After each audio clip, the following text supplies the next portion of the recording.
stop. Before you transfer money to your savings account this month, I need you to watch this video first. Because the thing your parents told you to do your whole life, saving money, might actually be the biggest financial mistake you're making. And I'm going to prove it to you with real numbers. Stay with me. Here's a question I want you to think about for the next 12 minutes. Two people, same job, same salary, same age. Person A puts $500 every month into a savings account. Person B puts $500 every month into an index fund. After 30 years, how different do you think their results will be? I'll give you the exact numbers, verified by real financial data. But first, let me show you why this happens and why nobody talks about it. Let's start with a number that will change how you think about money forever. Global inflation in 2025 was 4.13%. That's the average worldwide, verified by the IMF. Now here's the brutal truth about your savings account. The FDIC, America's official banking regulator, just published data showing the average savings account interest rate in June 2026 is 0.38%. 0.38%. So if inflation is eating 4.13% of your money's value every year, and your savings account is giving you back only 0.38%, you are losing approximately 3.75% of your purchasing power every single year. Let me make this real for you. If you have $10,000 in a savings account today, in 10 years, thanks to inflation, that money will only buy what $6,672 buys today. You didn't lose it. It's still there. But $3,328 of its value gone silently while you slept. Now, I know what some of you are thinking, but my bank gives me more than 0.38%. Great. Even if you're getting 3 or 4% in a high yield account, which is rare for most people globally, you're still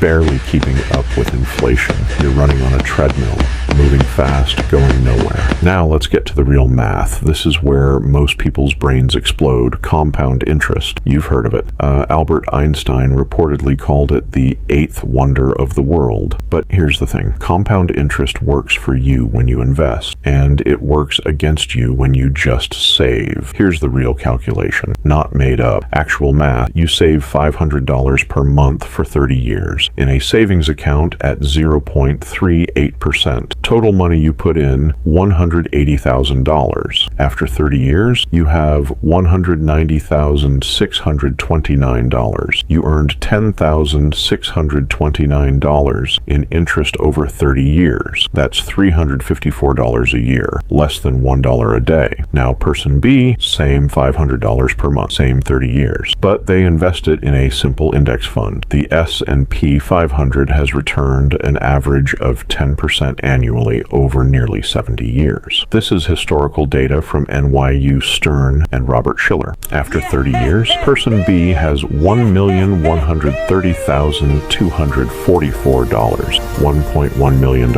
Same income, same $500 every month. Same 30 years. The difference? $1,130,000. Person B ended up with 5.9 times more money. Not because they worked harder, not because they earned more, just because of where they put their money. Pause for a second. I want you to comment below right now. Tell me, are you currently a saver or an investor? No judgment, just be honest. Because knowing which one you are is the first step to changing it. So why do rich people know this and most people don't? It comes down to one fundamental mindset difference. Poor and middle class are taught, save money, it's safe. Rich people are taught, deploy money, make it work. There's a massive difference between storing money and deploying it. Think of your money like an employee. When you put it in a savings account, your employee is sitting on a couch, watching TV, earning $1 a day. When you invest it, your employee is working 24/7. Weekends, holidays, while you sleep. Compounding, growing, building wealth. Warren Buffett, one of the world's greatest investors, has said his wealth came not from intelligence alone, but from starting young and letting compound interest do the work. He made 99% of his net worth after age 50. Not because he suddenly got smarter at 50, because compound interest needed decades to snowball. Now, before you go close all your savings accounts, stop. That's not what I'm saying. Savings accounts have one legitimate purpose: your emergency fund, 3 to 6 months of your expenses. Money you can access instantly if life hits you. Medical emergency, job loss, unexpected repair. That money? Yes. Keep it in savings. Keep it liquid. Keep it safe. But everything above your emergency fund, that's where the game changes. So what do you do instead? Let me give you 3 options,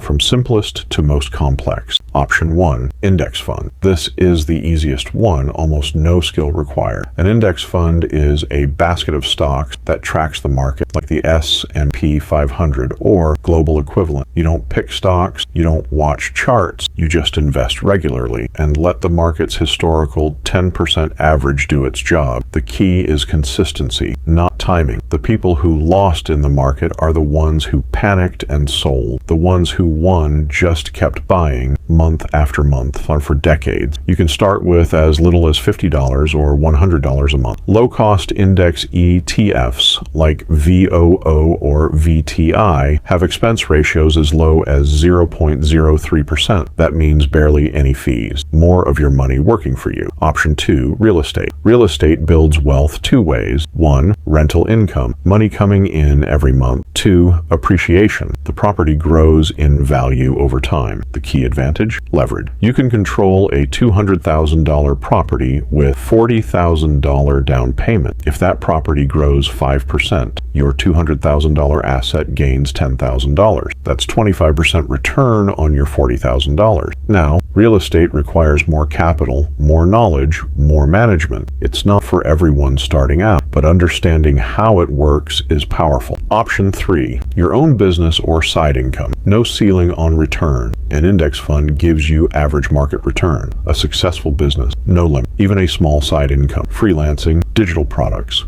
consulting, invested back into your wealth building journey can dramatically accelerate your timeline. Which of these 3 resonates with you most? Index funds, real estate, business? Drop it in the comments. I genuinely read every single one, and if enough people are interested, I'll do a deep dive video on each. I know what some of you are feeling right now. This sounds great, but I can barely save anything. How do I start? Here's the truth nobody tells you. You don't need a lot of money to start. You need time. The rule of 72, a real financial formula, tells you how long it takes to double your money. Divide 72 by your annual return. At 10%, your money doubles every 7.2 years. At 0.38%, your savings account, it doubles every 189 years. You'll be long gone. So the question isn't, how much should I invest? The question is, when should I start? The answer is always today.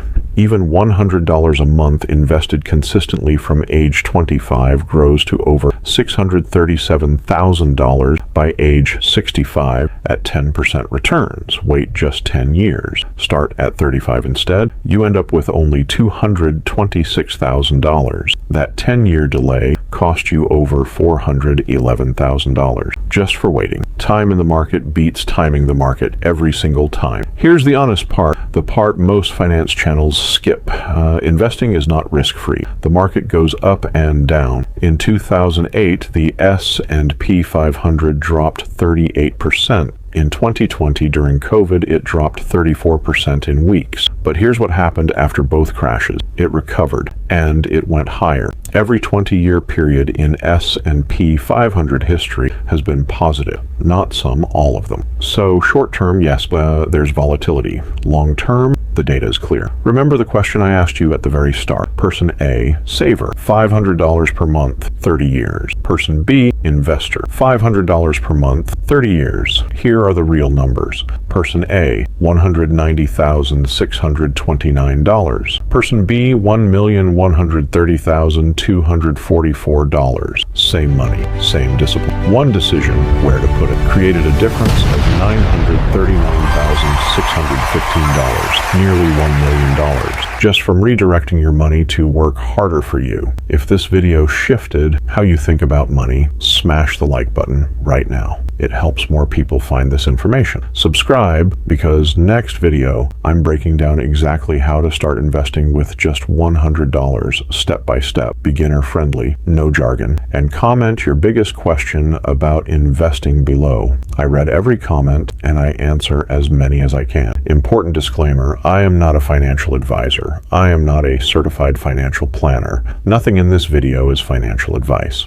All data shared comes from public sources including the IMF, FDIC, and historical S and P500 records. Please do your own research before making any financial decisions. And if you need personalized financial guidance, please consult a licensed financial professional in your country. This video is for educational purposes